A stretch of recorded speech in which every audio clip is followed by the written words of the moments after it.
जय हिंद दोस्तों, देखिए बहुत बहुत स्वागत है आप सभी का आज के इस वीडियो में। वीडियो इंपॉर्टेंट होने वाला है क्योंकि यहाँ पर जो मैं डिस्कस करूंगा मैं जो भी हमारी केमिकल रिएक्शन और इक्वेशन जो चैप्टर है हमारा, ठीक है। और ये चैप्टर हमारा 10th क्लास का है, तो एक वीडियो जो होने वाली है क्लास 10th के चैप्टर नंबर जो फर्स्ट है हमारा, ठीक है, उसकी भी यहाँ पर वीडियो होने वाली है कंप्लीट। इस वीडियो में हम क्या देखेंगे, तो क्या क्या इस चैप्टर में इंपॉर्टेंट है वो सारी चीजें हम देखेंगे। जैसे क्लास 10th हमारा साइंस की वीडियो फुल चैप्टर एक्सप्लेनेशन है इसमें हमारी, और चैनल का नाम आप सभी को होता है जीआरसी क्लासेज है, तो इसको आप सब्सक्राइब कर लेंगे, ठीक है। तो फ्रेंड्स चलिए आगे बढ़ लेते हैं अपनी अगली वीडियो पर, अगली पीपीटी पर। तो सबसे पहला क्वेश्चन हमारे पास यही आता है सर कि केमिकल रिएक्शन होती क्या है सर, कि what is the chemical reaction. Chemical reaction होती क्या है इसके बारे में हमें पता होना बहुत जरूरी है। तो इसके बाद ही तो चैप्टर शुरू होगा, तो आप यहाँ पे देख पाएंगे कि सर व्हेन वन और मोर substances change into new substances with new properties, उसी को हम बोलते हैं केमिकल रिएक्शन। यानी कि इसमें क्या समझ में आया, इसमें सर ये बात हमें समझ में आई कि जब एक हमारा सब्सटेंस है, ठीक है, एक क्या है हमारे पास सब्सटेंस है, मान लीजिए एक हमारे पास ये सब्सटेंस है और प्लस एक हमारे पास ये सब्सटेंस है, जब भी दोनों आपस में रिएक्शन करते हैं तो यहाँ पर हमारा प्रोडक्ट बनकर तैयार होता है, ठीक है। और ये जो प्रोडक्ट बन के आया है इसकी जो इसकी प्रॉपर्टी और इसकी प्रॉपर्टी जो होंगी, इन दोनों से बिल्कुल अलग प्रॉपर्टी हमारी इसके यहाँ पर हो जाएगी, यानी कि ये बिल्कुल डिफरेंट होगा इन दोनों से, ठीक है।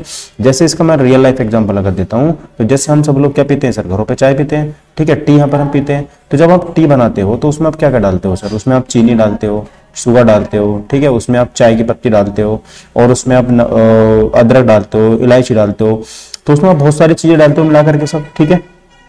चीनी का एक अपनी प्रॉपर्टी है, वो मीठा करने का काम करेगी। इलायची की अपनी अलग प्रॉपर्टी है, अदरक की अपनी अलग प्रॉपर्टी है, ठीक है। तो दूध जो है उसकी अपनी अलग प्रॉपर्टी है, पानी की अपनी अलग प्रॉपर्टी है। तो इन सब की जब प्रॉपर्टी आप एक साथ कंबाइन करके मिला देते हो और उसमें थोड़ा सा टेम्परेचर बढ़ा करके आप यहाँ पर क्या बना देते हो सर, एक टी यानी कि चाय बना देते हो। तो आप जब चाय बनाओगे तो सर इस चाय में, इस चाय की जो प्रॉपर्टी होंगी वो इन सब की प्रॉपर्टी से बिल्कुल डिफरेंट होंगी।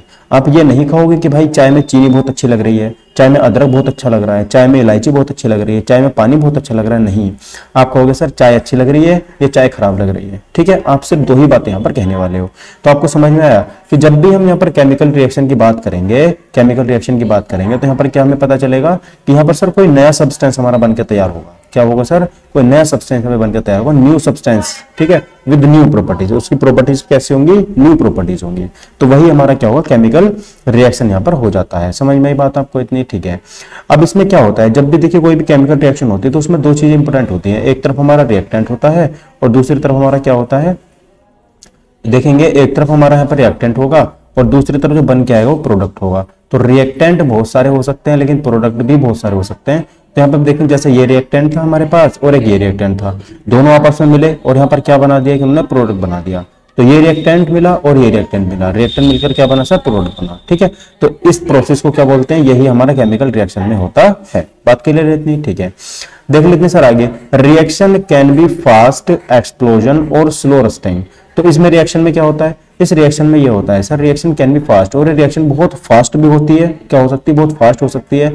एक्सप्लोजन मतलब एकदम से जैसे कि ब्लास्ट हो जाता है वैसे, और स्लो बहुत स्लो भी हो सकती है, जैसे कि रस्टिंग होती है। जंग कैसे लगता है किसी भी पदार्थ पर बताएंगे, तो बहुत धीरे धीरे लगता है, तो बहुत धीरे भी हो जाती है कभी कई बार, और बहुत तेज भी हो जाती है, ठीक है। तो आप सभी को इस बारे में पता होगा। जैसे यहाँ पर बहुत फास्ट कैसे होती है, जब आप सोडियम यानी कि Na के रिएक्शन किससे, वाटर से करवाओगे, पानी से कराओगे, तो बहुत फास्ट होगी, बहुत ही ज्यादा फास्ट होगी। लेकिन जब आप Fe2O3 के रिएक्शन करवाओगे किसके साथ में, वाटर के साथ में, तो यहाँ पर जंग लगता है, जो कोरोजन बनता है वो बहुत लेट बनता है, ठीक है। तो यहाँ पर मैंने आपको दोनों एग्जांपल दे दिए। आगे देखते हैं सर, यहाँ पे आगे देखें कुछ एग्जांपल देख लेते हैं। जैसे केमिकल रिएक्शन के बहुत सारे एग्जांपल होते हैं, जैसे मिल्क टर्निंग इनटू कर्ड। जब हमारा दूध किससे में कन्वर्ट हो जाता है, दही में कन्वर्ट हो जाता है, वो भी हमारा एक केमिकल रिएक्शन होता है। आप दही से वापस से दूध नहीं बना सकते, ठीक है। तो केमिकल रिएक्शन से हमें एक चीज और पता चलती है कि जो केमिकल रिएक्शन होती है उनको हम रिवर्सिबल नहीं कर सकते, कन्वर्ट नहीं कर सकते। समझ गई बात आपको इतनी, ठीक है सर। दूसरा आता है सर यहाँ पर बर्निंग ऑफ एलपीजी, यानी कि जब हम एलपीजी गैस को बर्न कर देते हैं, तो जब एक बार अगर एलपीजी गैस बर्न हो गई, आप उसको वापस से उस सिलेंडर के अंदर नहीं भर सकते, ठीक है। बात आपको क्लियर है, क्योंकि वो फ्लेमेबल हो चुकी है, उसमें आग लग चुकी है, वो जल चुकी है, ठीक है। नेक्स्ट देखेंगे कुकिंग ऑफ फूड, खाना बनाना। तो अगर आपने एक बार सब्जी बना दी या खाना बना दिया तो आप वापस से उसमें से सब्जी अलग नहीं कर पाएंगे, ठीक है। अगला देखेंगे sir respiration in our body, हमारी बॉडी में जो रेस्पिरेशन होता है। तो ये सारे के सारे जो हमारे यहाँ पर एग्जाम्पल हैं, सारे के सारे एग्जाम्पल हमारे केमिकल रिएक्शन के हो जाते हैं। तो मोस्ट इंपोर्टेंट एग्जाम्पल है, तो इनको आप यहाँ पे ध्यान रखेंगे बहुत अच्छे से, ठीक है फ्रेंड्स। ओके, आगे देख लेते हैं। देखिए अगली स्लाइड पर हमारे क्या चीज हो जाती है, इंडिकेटर्स। अच्छा सर, अगर केमिकल रिएक्शन हुई है ये हमें कैसे पता चलेगा, आप बताएंगे। केमिकल रिएक्शन हुई है हमें ये कैसे पता चलेगा, ठीक है। हाँ, तो कैसे पता चलेगा सर, यहाँ पर कुछ प्रॉपर्टीज हैं जिससे हमें ये पता चलेगा कि यहाँ पर केमिकल रिएक्शन हुई है। तो कैसे पता चलेगा सर, तो आप यहाँ पे देखेंगे कि सबसे पहले जो इंडिकेटर होगा उसमें चेंज इन कलर, उसका कलर जो है वो चेंज हो जाएगा। अगर कलर चेंज हो रहा है इसका मतलब ये है कि वो केमिकल रिएक्शन वहां पर हो रही है। बात समझ में आई आपको। तो जब चेंज कलर में चेंज होगा तो हम कहेंगे सर यहाँ पर केमिकल रिएक्शन हो रही है, ठीक है। तो सॉरी, चेंज इन स्टेट था, मैंने गलत पढ़ दिया। चेंज इन कलर भी है वैसे अगला टॉपिक। तो चेंज इन स्टेट होगा। चेंज इन स्टेट कैसे होता है, देखिए अगर वो सॉलिड है तो सॉलिड से वो लिक्विड बन सकता है, और लिक्विड है तो लिक्विड से गैस बन सकता है, ठीक है। तो इस तरीके से हमारी उसमें स्टेट में चेंज यहाँ पर हो जाता है। समझ में आई बात आपको इतनी, ठीक है सर। एग्जाम्पल जैसे कि आइस मेल्ट होती है हमारी वाटर में, वाटर जब हमारा मेल्ट होता है तो उससे स्टीम बन जाती है, ठीक है। तो ये हमारा एक चेंज इन स्टेट का एग्जाम्पल यहाँ पे हो जाता है, ठीक है। ओके, दूसरा यहाँ पर सर चेंज इन कलर, उसके जो कलर है उसमें भी क्या हो जाता है, बहुत ज्यादा चेंज हो जाता है। जैसे कि एग्जाम्पल की अगर बात करते हैं तो Fe यानी कि जो लोहा होता है वो ग्रे कलर का होता है, ठीक है। Fe की जब हम रिएक्शन कराते हैं किससे सर, CuSO4 से, यानी कि CuSO4 का कलर कैसा होता है, ब्लू होता है। Fe कैसा होता है, ग्रे होता है। तो जब इन दोनों की हम रिएक्शन कराते हैं तो हमारा बनता है यहाँ पर ग्रीन सॉल्यूशन। क्या बनता है, ग्रीन सॉल्यूशन हमारा यहाँ पर बनके तैयार हो जाता है, ठीक है दोस्तों। चलिए आगे बढ़ते हैं। तो हमने दो कंडीशन देख ली, तो हमारा चेंज इन स्टेट हो गया, चेंज इन कलर हो गया। तो आपको याद रखनी है ये, अगर किसी भी केमिकल रिएक्शन में ये सब चीजें हो रही हैं, जैसे उसकी स्टेट भी चेंज हो रही है, उसमें कलर भी चेंज हो रहा है, तो उसका मतलब ये है कि वो केमिकल रिएक्शन है, ठीक है। दूसरा थर्ड बात करते हैं, चेंज इन टेम्परेचर। तो उसके टेम्परेचर में भी क्या होता है, चेंज यहाँ पे होता है। जैसे देखो एक्सोथर्मिक रिलीज हीट, तो जो एक्सोथर्मिक होंगी हमारे टेम्परेचर में वो यहाँ पर हीट को रिलीज करेंगी, और जो एंडोथर्मिक होंगी वो हीट को एब्जॉर्ब करेंगे, ठीक है। तो जैसे रिलीज हीट, जब आप कैल्शियम ऑक्साइड की रिएक्शन कराते हैं वाटर के साथ में तो आपके बन के आता है सर CaOH का होल ट्वाइस, ठीक है। तो इसको बोलते हैं CaO को बिना बुझा हुआ चूना, और जो CaOH का होल ट्वाइस होता है इसे बोलते हैं बुझा हुआ चूना, ठीक है। दूसरा एंडोथर्मिक जो हमारे रिएक्शन होती है उसमें क्या होता है, जब हम BaOH का होल ट्वाइस यानी कि बेरियम हाइड्रोक्साइड का रिएक्शन कराते हैं NH4Cl के साथ में, तो यहाँ को इसको हीट चाहिए, ठीक है। यहाँ को ये इसको हीट क्या है, चाहिए, और यहाँ से हीट बाहर निकलेगी, ठीक है, बाहर की तरफ निकलेगी। समझ में आई बात आपको इतनी। तो एक्सोथर्मिक हो गया हमारा और एंडोथर्मिक, दोनों आपको समझ में आ गई, ठीक है सर। आगे बढ़ते हैं। देखिए अगला हमारा हो जाता है, अगला फोर्थ टॉपिक हमारा इवोल्यूशन ऑफ गैस, कि जब भी आप केमिकल रिएक्शन यहाँ पे होगी तो वहां से कुछ ना कुछ गैस जरूर निकलेगी, यानी कि इवोल्यूशन ऑफ गैस वहां पर जरूर होगा, ठीक है। आगे देखते हैं, जैसे कुछ एग्जांपल है, जैसे Zn यानी कि जिंक की रिएक्शन हम HCl के साथ में कराएंगे तो ऐसे हाइड्रोजन गैस हमारे निकलेगी ही निकलेगी, ठीक है। तो वहां से कुछ ना कुछ गैस भी जरूर निकलती है। आगे देखते हैं सर फिफ्थ वाला क्या होता है कि formation of precipitate. Formation of precipitate का मतलब होता है कुछ ना कुछ अवक्षेप जरूर बनता है। क्या बनता है सर, यहाँ पर कुछ ना कुछ अवक्षेप बनता है, यानी कि कुछ ना कुछ फालतू चीज जरूर बनती है। जैसे सॉलिड सब्सटेंसेस फॉर्म्ड, यहाँ से कुछ सॉलिड सब्सटेंस जरूर बनता है। जैसे हम अगर PbNO3 का होल ट्वाइस लेड नाइट्रेट की रिएक्शन कराते हैं पोटेशियम आयोडाइड के साथ में, तो यहाँ से येलो प्रेसिपिटेट PbI2 बाहर निकल जाता है, ठीक है। ये हमारा प्रेसिपिटेट होता है, कुछ अवक्षेप होता है जो बाहर निकल जाता है, ठीक है दोस्तों। चलिए तो अगले देखते हैं, आगे भी हमारा कुछ ना कुछ होगा। हाँ, तो अब देखेंगे यहाँ पे केमिकल रिएक्शन होती क्या है, उनको हम कैसे लिखते हैं, इन सब चीजों के बारे में देख लेते हैं। तो आप देख पाएंगे केमिकल रिएक्शन के बारे में, तो sir symbolic representation of chemical reaction, ठीक है। देखो यहाँ पर ना ये इक्वेशन होना चाहिए था वैसे तो अभी तक जो हमने देखा वो केमिकल रिएक्शन थी। तो केमिकल रिएक्शन में और केमिकल इक्वेशन में सिर्फ यही फर्क होता है, जो केमिकल रिएक्शन होती है हमारी, ठीक है, वो किसी भी फॉर्मूले को बिना लिखे, किसी भी सिंबल को बिना लिखे हो जाती है। लेकिन केमिकल रिएक्शन में हमें सिंबॉलिक रिप्रेजेंटेशन करनी होती है, उसका फॉर्मूला, उसका नाम हमें लिखना होता है।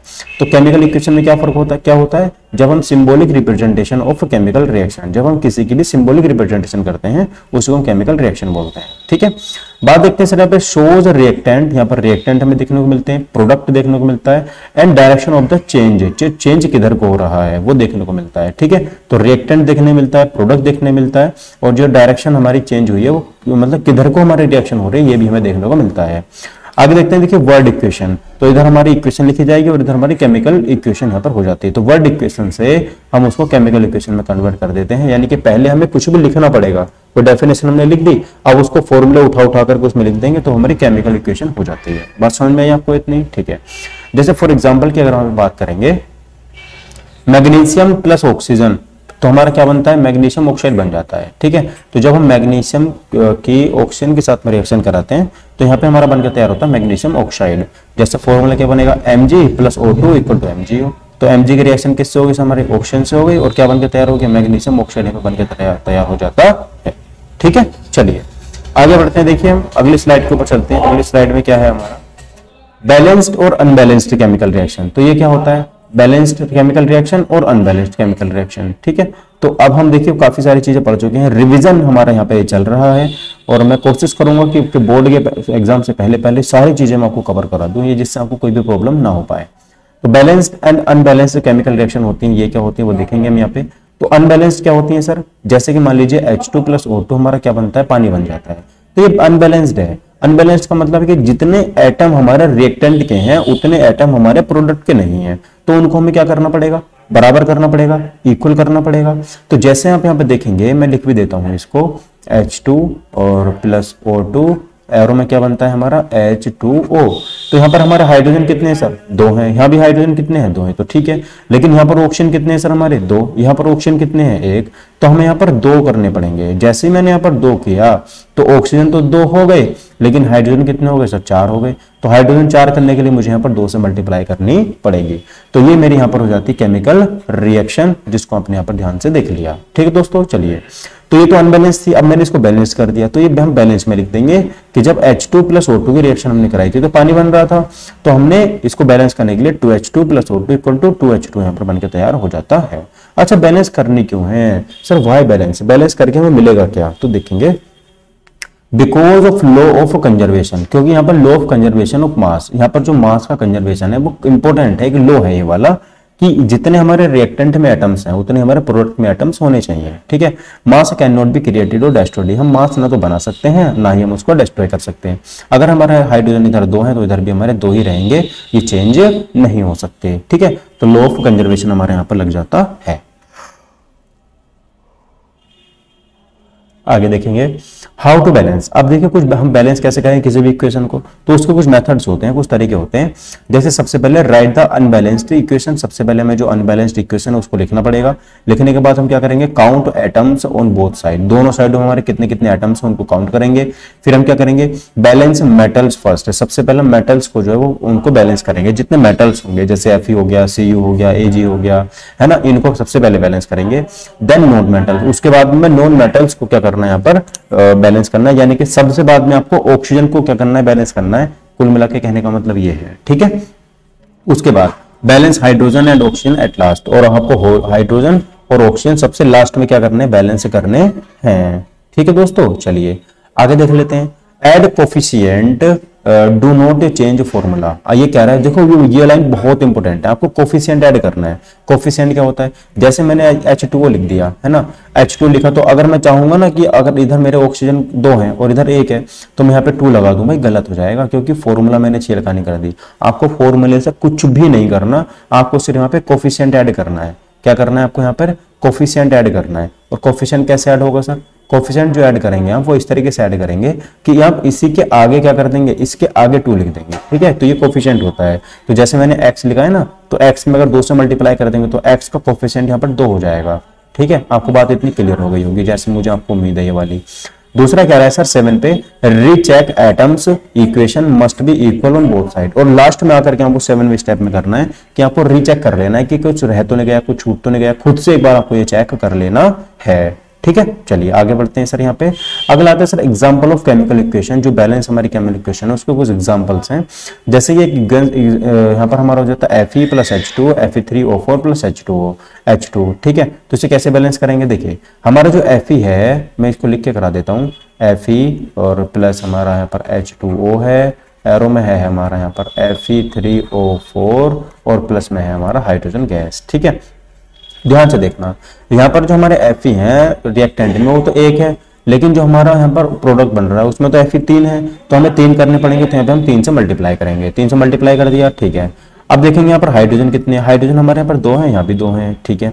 तो अब ऑक्सीजन कितने, देखिए ऑक्सीजन यहाँ पर 3 है, सॉरी रिएक्टेंट में ऑक्सीजन हमारा सिर्फ 1 है, लेकिन सर प्रोडक्ट में तो 4 हैं, तो हमें यहाँ पर 4 से मल्टीप्लाई करनी पड़ेगी। जैसे में इतने 4 से मल्टीप्लाई करी ऑक्सीजन में, तो हाइड्रोजन कितने हो गए, 8 हो गए। तो हाइड्रोजन 8 करने के मुझे हाइड्रोजन में 4 से मल्टीप्लाई करनी पड़ेगी, ठीक है। तो कुछ इस तरीके से हम इनको बैलेंस करेंगे। तो यहाँ पर बैलेंस हो रखी है 3Fe + 4H2O arrow Fe3O4 + H2O, ठीक है। आगे देखेंगे, this slide help student learn the pattern. तो आप यहाँ पर क्या कर सकते हैं, पैटर्न को बहुत आसानी से देख सकते हैं। बात समझ में आई आपको इतनी, ठीक है। सर आगे देख लेते हैं, देखिए अगले क्वेश्चन, अगले स्लाइड पे चलते हैं। अगले स्लाइड हमसे कह रही है कि सर टाइप्स ऑफ रिएक्शन। अब देखिए मोस्ट इंपोर्टेंट चीज आती है कि रिएक्शन जो होती है वो कितने टाइप की होती है। तो रिएक्शन में सबसे पहले जो रिएक्शन आती है वो हमारी कॉम्बिनेशन रिएक्शन आती है।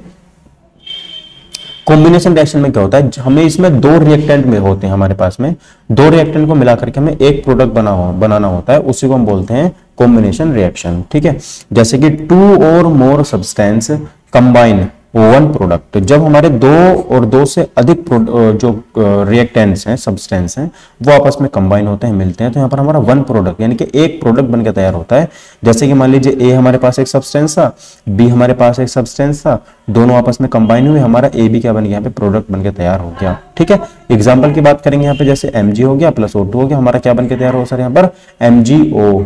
तो हमने यहाँ पर Mg लिया था प्लस यहाँ पर O2 लिया था, और हमारा क्या बनकर तैयार हुआ था MgO, ठीक। तो कैसे इसको हम सही करेंगे, तो आप देखेंगे यहाँ पर सर हमारा Mg 1 है, लेकिन ऑक्सीजन यहाँ पर 2 है, तो यहाँ पर तो 1 है, तो मुझे यहाँ पर 2 से मल्टीप्लाई करनी पड़ेगी। जैसे ही 2 से मैं मल्टीप्लाई करूंगा तो मेरे जो ऑक्सीजन है वो तो 2 हो गए, लेकिन Mg भी तो 2 हो गए, तो Mg में मुझे 2 से मल्टीप्लाई करनी पड़ेगी, ठीक है।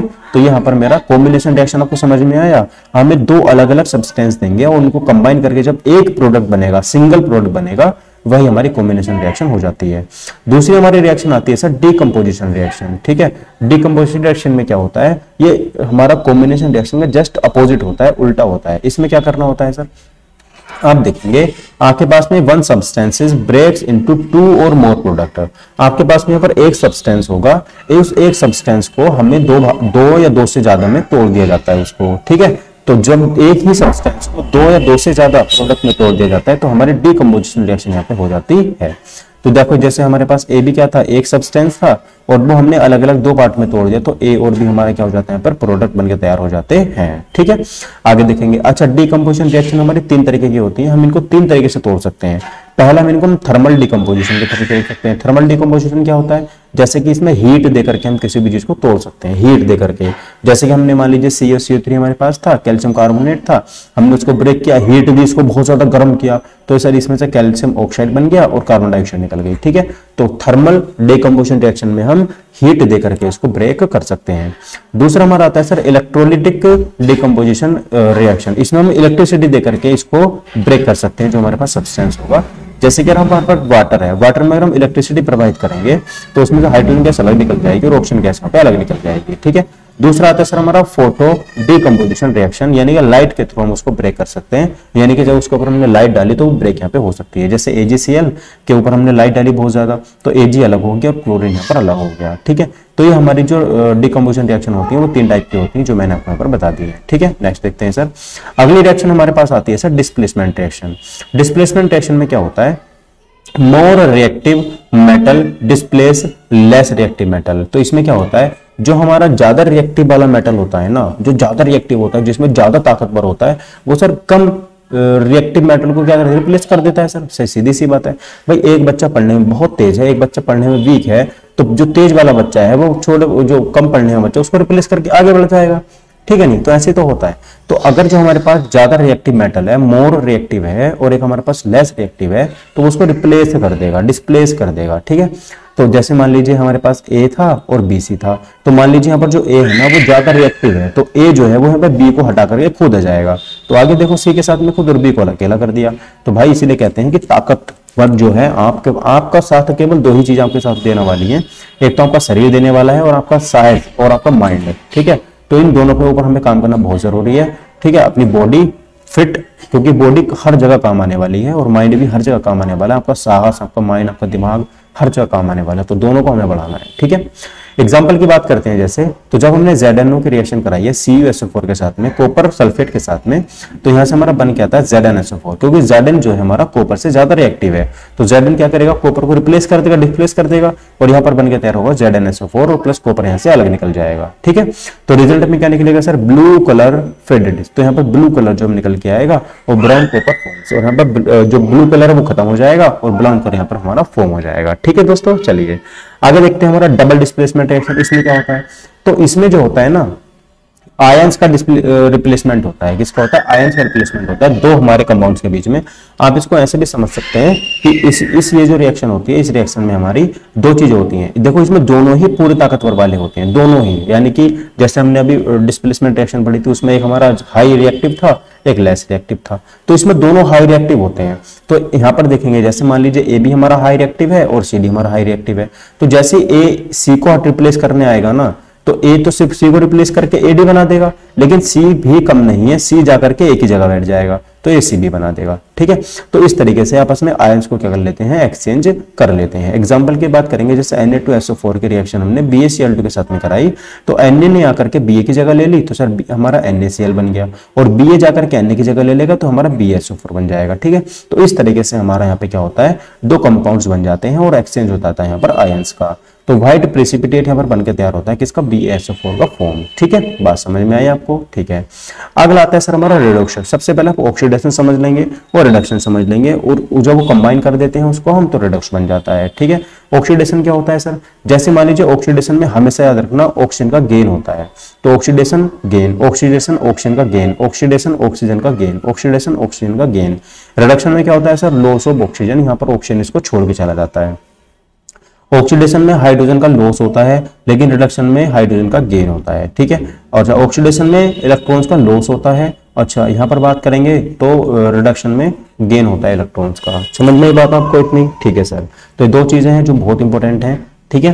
जैसे एग्जांपल की यहाँ पे बात कर लेते हैं, जैसे मान लीजिए कॉपर ऑक्साइड हमारे पास है, कॉपर ऑक्साइड की मैंने रिएक्शन करवाई है हाइड्रोजन के साथ में, तो यहाँ पर देखेंगे जो कॉपर है ना, जो ऑक्सीजन है वो यहाँ पर इसको लॉस कर देगा, ऑक्सीडेशन हो जाएगा यहाँ पर किसका, ऑक्सीजन का, क्योंकि ऑक्सीजन इसको छोड़ करके हाइड्रोजन के साथ में चला जाएगा, तो कॉपर अकेला बच जाएगा और हाइड्रोजन यहाँ के साथ में चला जाएगा।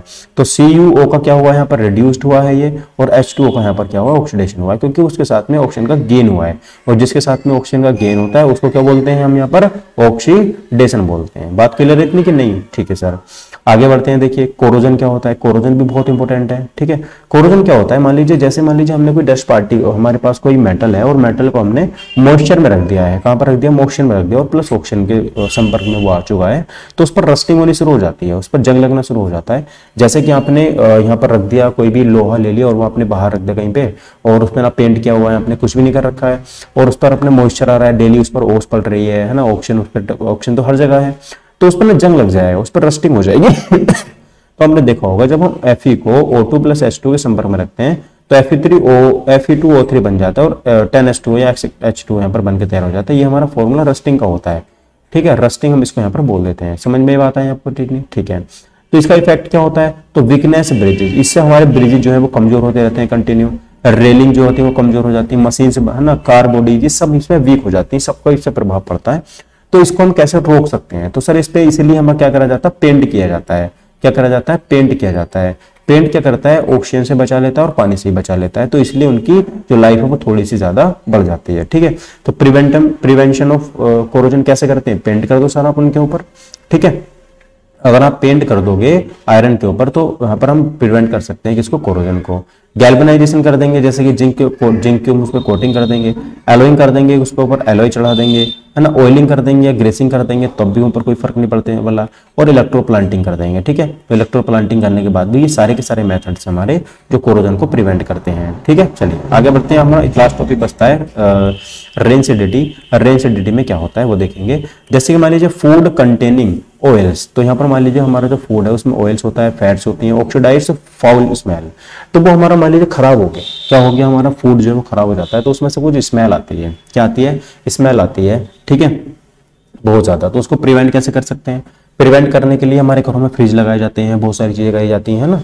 तो यहाँ पर जैसे एग्जांपल है चिप्स गेट स्पॉइल, जब हमारे चिप्स क्या हो जाते हैं, खराब हो जाते हैं, आपने देखा होगा। Packing in nitrogen gas prevent rancidity. अगर हम उस चिप्स को मान लीजिए ऐसे बेचने लग जाए कागज में करके, तो चिप्स वो खराब हो जाएंगे, उनमें से ना स्मेल आ जाए, क्योंकि चिप्स बहुत कई महीने पुराने होते हैं वो, तो उनको हम पैकिंग करके रखते हैं नाइट्रोजन गैस के अंदर, जिससे वो प्रिवेंट कर देते हैं कि इसको रेंसिडिटी को, उसमें रेंसिडिटी नहीं जाती। ऑक्सीजन के संपर्क में जो चीज आएगी वो खराब होनी तय है। ठीक है, तो उनको ऑक्सीजन से प्रिवेंट करके नाइट्रोजन गैस के संपर्क में रखा जाता है। इसलिए क्या होता है, इससे हमारी रस्टिंग जो है वो जो रेंसिडिटी है वो रुक जाती है। ठीक है, तो गाइस ये चैप्टर हमारे यहाँ पे खत्म होता है, फिनिश होता है। इस चैप्टर के बारे में जितनी भी इंपॉर्टेंट चीजें थी वो मैंने आपको सारे के सारे क्लियर करा दी हैं। आपको अगर फिर भी कोई डाउट बचता है तो आप मुझे कमेंट करके जरूर बताएंगे। और ये कुछ एग्जांपल्स हैं जो आपको मुझे बैलेंस करके दिखानी है इक्वेशन, आप मुझे बैलेंस करेंगे और इनको मुझे कमेंट करके बताएंगे कि सर हाँ इसका आंसर ये होगा, इनका आंसर ये होगा, सारे के सारे हम मुझे बैलेंस करके ये दिखाएंगे। ठीक है दोस्तों, तो चलिए आज की वीडियो में बस इतना ही रहने देते हैं। अगली वीडियो में हम यहाँ पर आके बात करेंगे किसके बारे में सर, अगली वीडियो में हम बात करेंगे कि जो चीज़ें हैं और वो कैसे होती हैं। ठीक है, नेक्स्ट चैप्टर में, और इसके कुछ इंपॉर्टेंट क्वेश्चंस भी होंगे जो शायद मैं आपको करवा दूंगा। तो चलिए मिलते हैं फिर अगली वीडियो में। Thank you for watching my video, take care, bye bye, जय हिंद, वंदे मातरम।